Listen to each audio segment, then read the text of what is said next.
باتريس موتسيبي عن منتخب الجزائر اليوم. المنتخب الجزائري من أقوى وأفضل المنتخبات الموجودة في الكوت ديفوار لكأس أفريقيا. على فكرة، الجزائر تمتلك تاريخيا عظيما في كرة القدم، وأنا سعيد لتواجد الجماهير الجزائرية في ساحل العاج. برمجة الكاف اليوم اجتماع تقني مع بعثة المنتخب الوطني صبيحة اليوم بمقر إقامتهم. الاجتماع تم خلاله التعرف على المجموعة من القواعد من أجل السير الحسن للبطولة، وكذا التأكيد من أسماء وأرقام اللاعبين والاتفاق على مواعيد التدريب والأنشطة الإعلامية. وبعد ذلك قام وفد الكاف بعقد جلسة تصوير للاعبين. أجرت عناصر المنتخب الجزائري الحصة التدريبية الثانية لها في ساحل العاج استعدادا لمباراة أنغولا، المباراة الأولى في دور المجموعات. شهدت الحصة التدريبية أجواء حماسية وعائلية بين اللاعبين وتدرب راسم بولحي منفردا.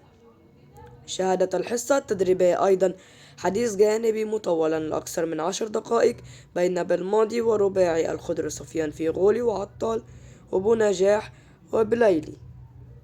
نحن سعداء بوجودنا هنا ونحن في عجلة من أمرنا لبدء البطولة. لقد قمنا باستعداد جيد، وهو أمر لم نحققه في كأس الأفريقية الأخيرة، وبالطبع هدفنا هو الفوز بهذه البطولة مثل العديد من الفرق. وقال أعلم أن الأمر سيكون صعبا.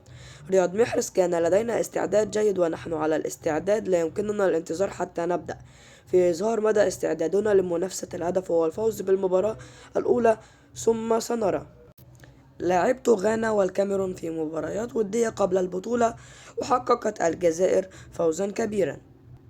شهد المران الأول لمحاربي الصحراء في كوت ديفوار اختراقا أمنيا بعد أن تعمدت بعض الأطراف كسر السرية المفروضة على التدريبات بقرار من المدرب الجزائر جمال بالماضي. وتولت طائرة درون تصوير ميران الخضر في خطوة أثارت غضب بعثة المنتخب الجزائري التي احتجت لدى المنظمين المسؤولين في مدينة بواكي.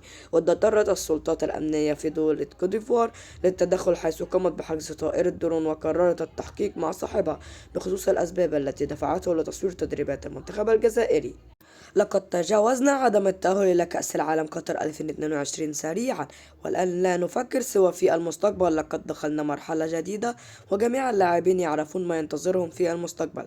الآن تنتظرنا المشاركة في كأس أفريقيا في كوت ديفوار. في الحقيقة لدينا رغبة كبيرة في تحقيق لقب الكان مجددا.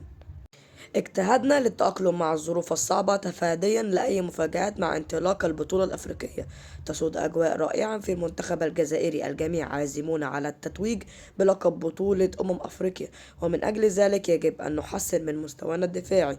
ومن الناحية الهجومية نمتلك مجموعة من اللاعبين الموهوبين القادرين على تسجيل الأهداف في أي وقت. نسعى للفوز بأول مباراة لنا أمام أنغولا وتحقيق الفوز المباريات الأخرى وصولا إلى النهائي. وما تنسوش تقولوا لنا ايه رأيكم في التعليقات، ولا تنسوا الاشتراك في القناة ووضع اللايك. والسلام عليكم.